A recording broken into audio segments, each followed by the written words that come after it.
रश्मी ठाकरे यांनी मातोश्रीवर विजयी उमेदवारांचं आणि कार्यकर्त्यांचं अभिनंदन केलेलं आहे। मातोश्रीवरची ही दृश्य आपण पाहतोय।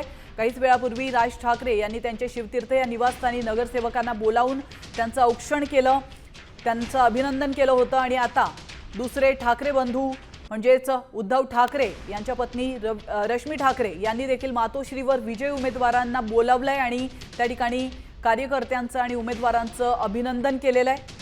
तेव्हाची ही दृश्य आपण पाहतो, एक्सक्लुझिव्ह दृश्य मातोश्री या निवासस्थानावरची साम टीव्हीच्या स्क्रीनवर तुम्ही पाहू शकता। कालच महानगरपालिका निवडणुकांचे निकाल लागलेत आणि त्यात ठाकरे बंधू यांनी पहिल्यांदाच ही निवडणूक एकत्र लढवली आहे 20 वर्षांनंतर।